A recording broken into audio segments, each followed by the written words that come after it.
मला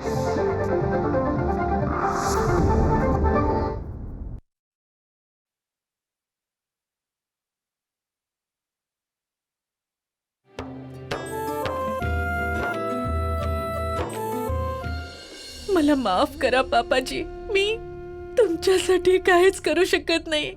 आता फक्त आकाशच्या फोनचीच वाट पाहतेय. तुम्ही मला फोन केला होता?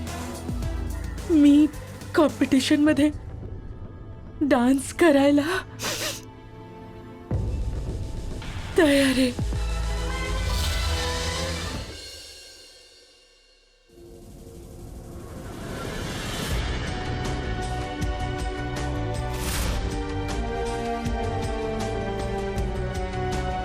हे काय आहे डीजे? लपवून ठेवण्यात कोणताच फायदा नाही. मला माहित आहे की तू हे सगळं वाचलंयस. आय एम सॉरी डीजे, मला तुम्हाला हर्ट करायचं नव्हतं. अँड ट्रस्ट मी 2 पानांशिवाय काही वाचलं नाहीये. आकर्ष, या गोष्टीने काही फरक पडत नाही की तू काय वाचलंस आणि किती वाचलंस. फरक याच गोष्टींनी पडतो की हे वाचल्यानंतर तू पुढे काय करणार आहेस.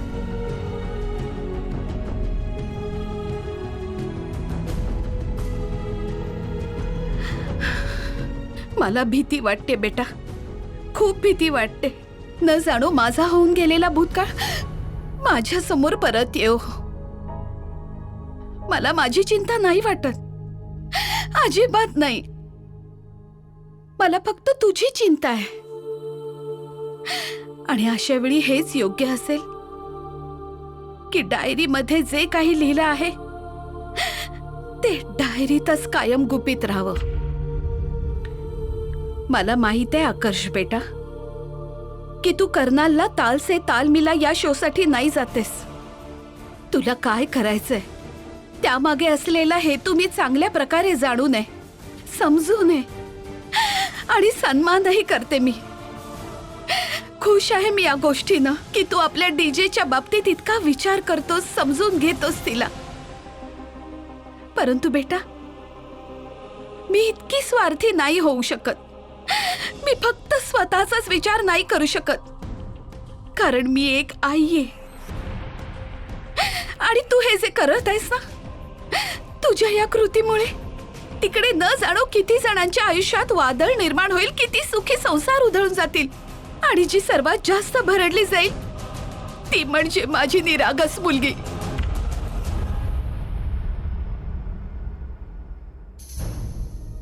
पण डीजे, पण काय आकर्ष, मी माझ्या मुलीचं आयुष्य संकटात नाही टाकू शकत. माझ्या मुलीचं आयुष्य सुखी सुरक्षित राहावं यासाठी जरुरीचं आहे की तिची आई तिच्यापासून दूर राहावी.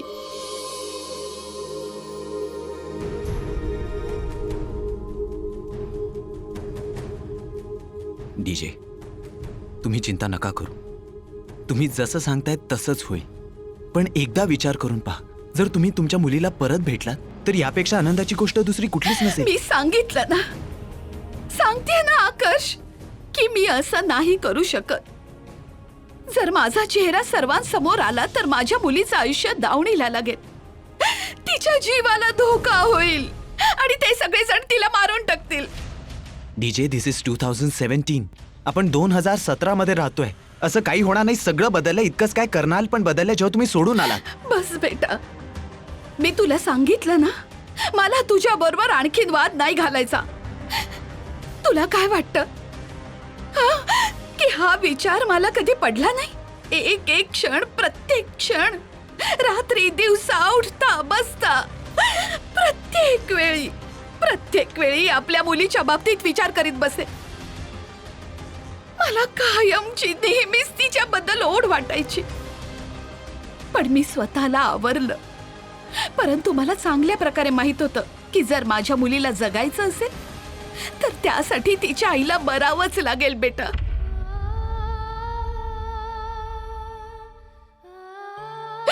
आणि एका आईला स्वतःच्या मुलीला सोडणं इतकं सोपं नसतं. तरी पण मी असं केलं.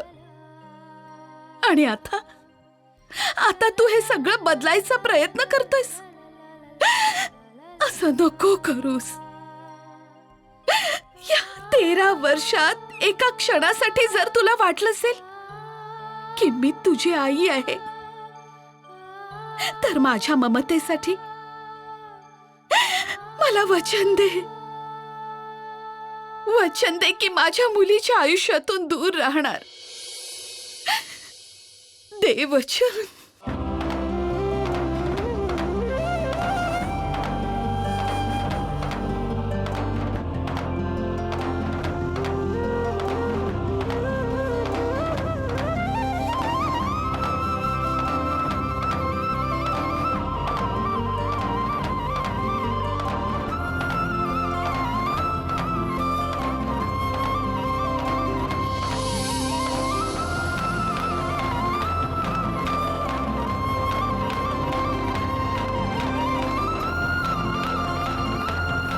ठीक आहे डीजे, मी प्रॉमिस करतो, तुम्ही जसं म्हणताय तसंच होईल.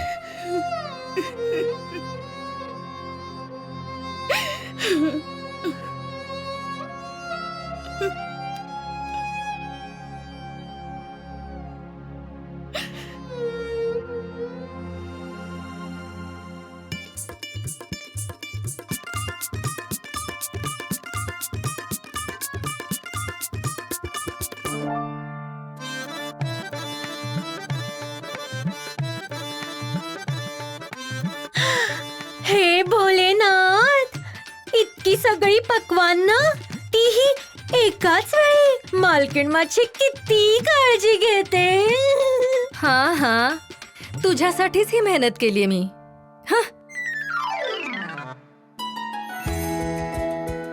आज बऱ्याच दिवसांनी सगळं काही माझ्या मनासारखं घडताना दिसतंय. ही तर उत्सव साजरा करण्याची वेळ आहे.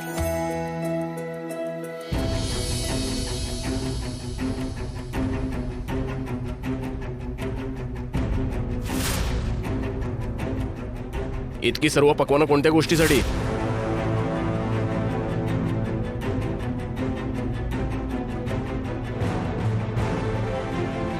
अगं ते बाळा, ते बाळा, त्याचं काय ना की मी विसरूनच गेलो. तू इतकी मेहनत नक्कीच रोशनी आणि तिच्या कुटुंबियांसाठी केली असणार.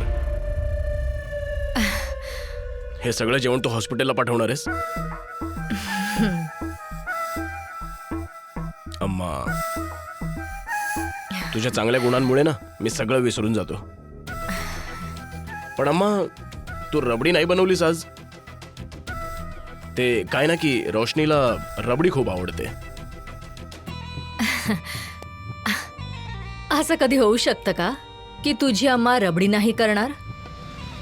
तुझ्या आनंदातच माझा आनंद आहे, हे बघ. भाईजी, हा, माहित पडलं का काही तुला? भाईजी, मी खूप प्रयत्न केला, पण अंकलजींना कोणी मारलं हे नेमकं काही कळलं नाही.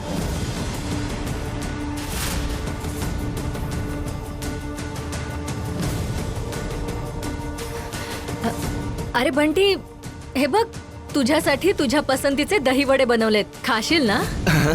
अरे हे दहीवडे कुठे पळून नाही जाणार आहे, समजलं? थोडी मेहनत कर आणि शोधून काढ की हे सगळं कोणी केलं ते. जोपर्यंत तुला त्याचं नाव नाही कळत ना, तोपर्यंत मला तोंड नको दाखवूस. हो भाईजी. अरे पोरा, तू कशाला या गोष्टींमध्ये वेळ वाया घालवतोस? आता आपल्याला थोडंच माहितीये की भाऊनी किती जणांकडून पैसे उधार घेतलेत. हे बघ पोरा, या सावकारांशी वाद न करण्यातच आपलं भलंय. माहित नाही कशा प्रकारची माणसं असतील. आणि तुला माहितीये, काही लोक तर घरी येऊन फक्त हल्ला करून निघून जातात, पण काही लोक आपल्या ताकदीच्या जोरावर माहित नाही काय काय करतात. पण पोरा, आपल्याला हे पण माहित नाही ना की ते लोक कर्नालचे आहेत की नाही. पण अम्मा, नाही पोरा, सोनबाई बरोबर बोलतीये. या लोकांशी भांडण करण्यापेक्षा प्रथम या गोष्टीकडे लक्ष देऊ की सुरेंद्र ठीक कधी होईल. हो बाळा, तू हे सगळं सोड. तू जा, जेवण घेऊन हॉस्पिटलला जा. माहित नाही सगळ्यांनी सकाळपासून काही खाल्लंय की नाही. जिलेबी, पटापट जेवण डब्यात भर आणि गरम गरम पोळ्या बनव, समजलीस? हे बघ पोरा, बस 5 मिनिटं थांब. हं?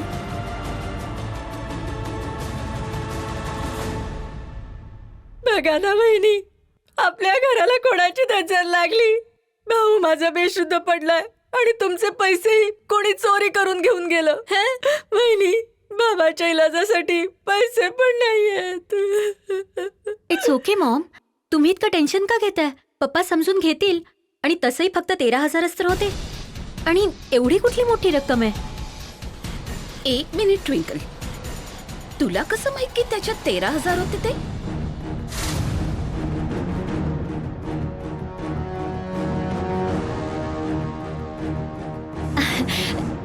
ते आत्ताच तुम्ही काकीला सांगितलं की 13,000 चोरीला गेले म्हणून. मी? काकी, काकी,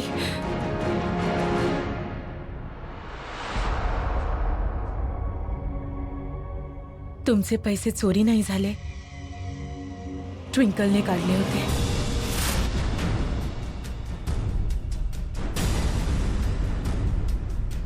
आणि हिच्या या चुकीसाठी मी तुमची माफी मागते. सांगितलं होतं ना सांगू नको म्हणून. हो, हेच आहे ना ते पाकिट.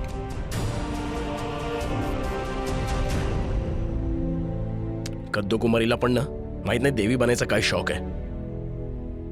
थोडंसं खोटं बोलली असती तर दुनिया इकडची तिकडे थोडी ना झाली असती. काकी, तुमचे पैसे माझ्यावर उधार आहेत आणि तुम्ही चिंता नका करू. तुमचा एक एक पैसा मी चुकता करेन.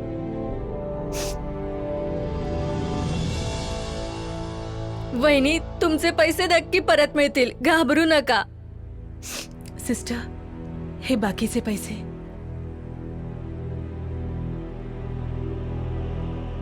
पहिले 12,000, नंतर 13,000. मला समजतच नाहीये. जर 25,000 डिपॉझिट करण्यासाठी इतकी अडचण येतेय, तर मग इलाजाचा खर्च कसा करणार? तुम्हाला माहितीये ना की इलाजासाठी कमीत कमी लाखभर तरी खर्च होतील. इतकी सगळी औषधं, इंजेक्शन्स कसे येतील? सिस्टर, तुम्ही चिंता नका करू. मी कुठून तरी सोय नक्की करेन.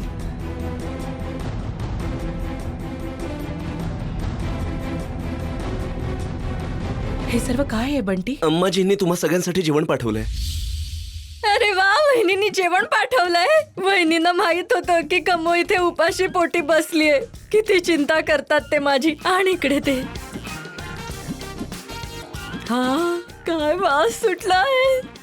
असं वाटतंय वहिनींनी देशी तुपात बनवलंय. वा, हो तुपातच बनवलंय.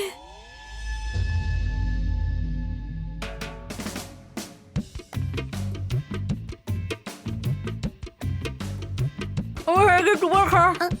घे ना, घे. वहिनी, तुम्ही पण खा.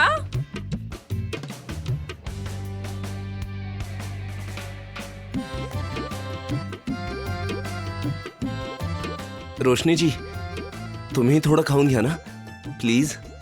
नाही, रोशनी, थोडंसं खाऊन घे ना. जर अशाने तू आजारी पडलीस तर मामांकडे कोण बघणार? नाही ट्विंकल, माझं मन नाहीये. बोल ना. मनाचं काय आहे रोशनीजी, जरुरी आहे समजून खाऊन घ्या. तू खाऊन घे, मी नंतर खाईन.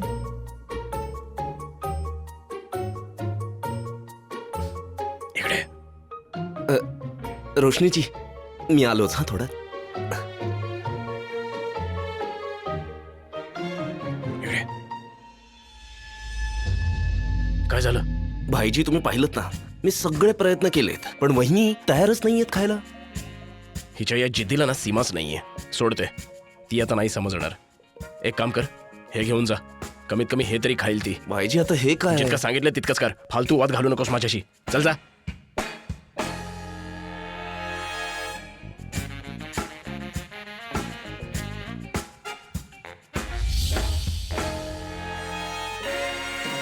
अरे वा, रबडी.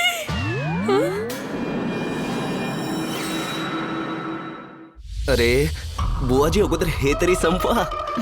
घे. रोशनीजी, आता काहीच नाही तर हे तरी खा ना.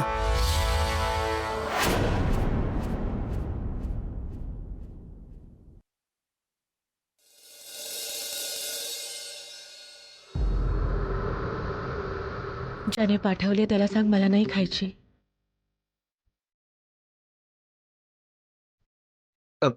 रोशनीजी, आता जर तुम्ही नाही खाल्लं ना तर मार मलाच पडणार आहे. प्लीज.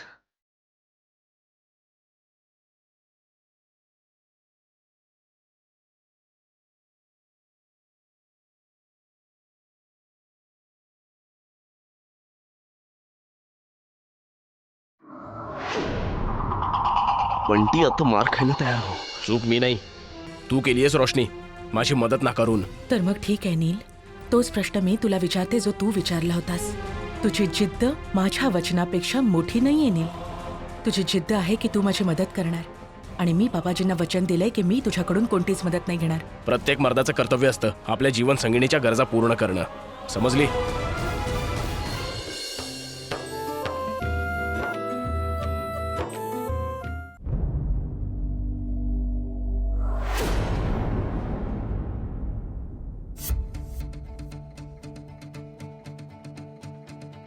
हे सर्व काय आहे नील? काय काय? तेच तर मी विचारते, तू काय करतोयस? तुला नसेल पण मला तुझी चिंता आहे ना.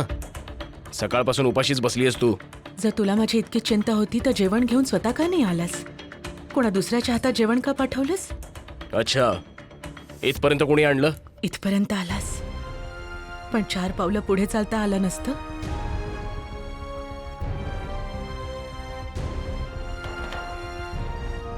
खरी गोष्ट काय माहितीये तुला? तू इथे स्वतःसाठी आलायस, माझ्यासाठी नाही.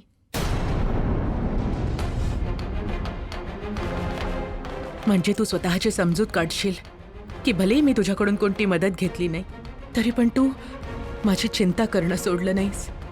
तर चुकीचं काय आहे यात? हं? आणि का झुकू मी तुझ्या समोर? चूक मी नाही, तू केलीयस रोशनी, माझी मदत नाकारून. तर मग ठीक आहे नील, आज तोच प्रश्न मी तुला विचारते जो तू विचारला होतास. तुझी जिद्द माझ्या वचनापेक्षा मोठी नाहीये नील. तुझी जिद्द आहे की तू माझी मदत करणार, आणि मी बाबाजींना वचन दिलंय की मी तुझ्याकडून कोणतीच मदत नाही घेणार. जिद्द नाही रोशनी, प्रत्येक मर्दाचं कर्तव्य असतं आपल्या जीवन संगिणीच्या गरजा पूर्ण करणं, समजलीस?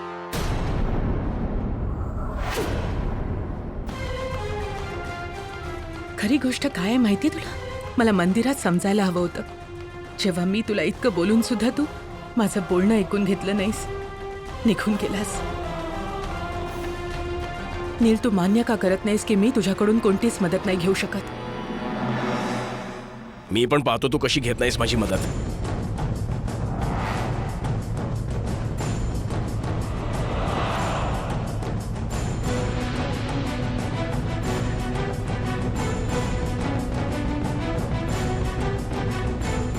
चल बंटी.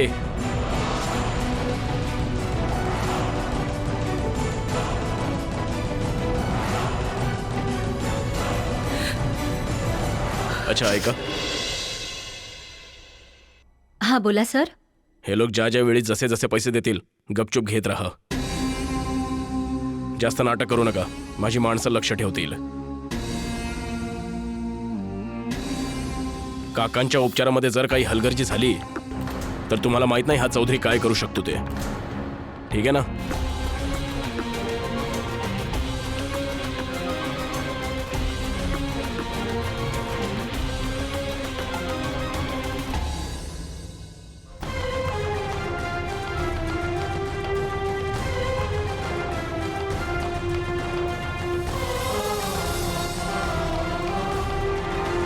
आजी, काय याच्यात?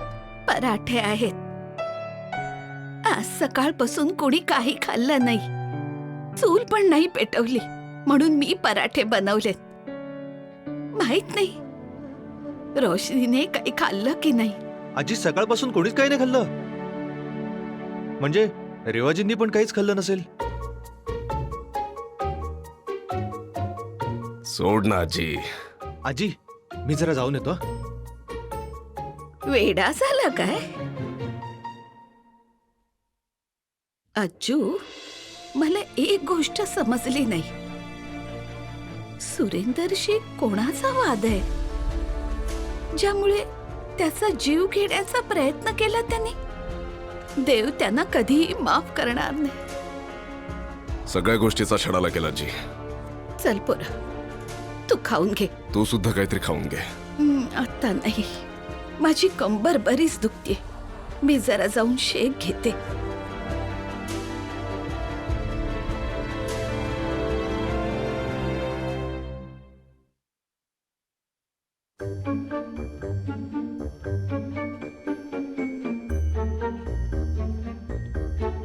बाई, आजचा दिवसच खराब आहे. रेवाजी पण नाहीयेत रूम मध्ये. त्या तर सोड, त्यांचं सामान पण नाहीये. माहित नाही अचानक कुठे निघून गेले.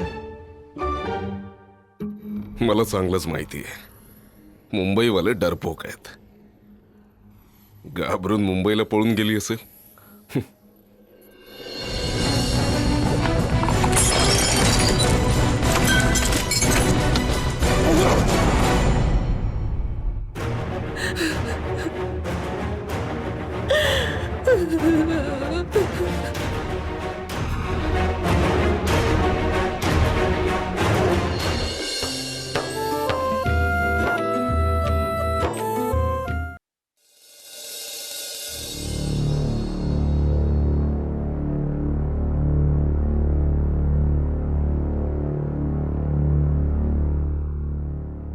आजचा दिवस खूप खास होता तिच्यासाठी.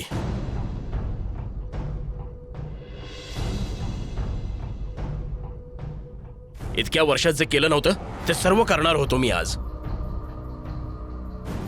खूप खास होता ना तिचा हा दिवस. खासच तर आहे तिचा हा दिवस. हो ना भाईजी, तुम्ही किती वेगळं साजरं करण्याचा प्रयत्न केला ना. मी तुमच्या दिल्लीच्या मित्रांना पण सांगितलं. ते तर हे ऐकून हैराणच झाले की तुम्ही असं पण करू शकता. भाईजी, हे सगळं ना तुमच्या स्टाईलपेक्षा वेगळंच होतं भाईजी.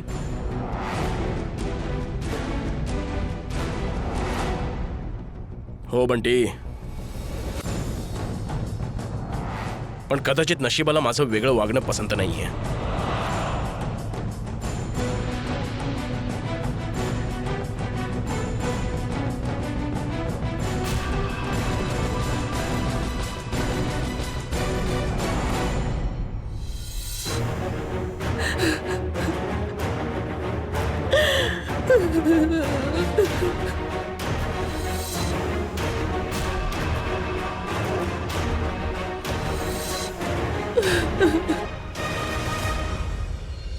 खरं म्हणजे तुमच्या बाबांच्या ज्या मेडिकल टेस्ट आणि स्कॅनिंग केल्या होत्या त्यांचे रिपोर्ट्स आलेत.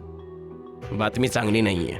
तुमच्या बाबांच्या शरीरात जखम झालेली आहे. एवढ्या गडबडीत मी तुला एक गोष्ट सांगायचं विसरूनच गेले. कोणती गोष्ट? त्या गुंडांपैकी एकाचा चेहरा मी बघितलाय.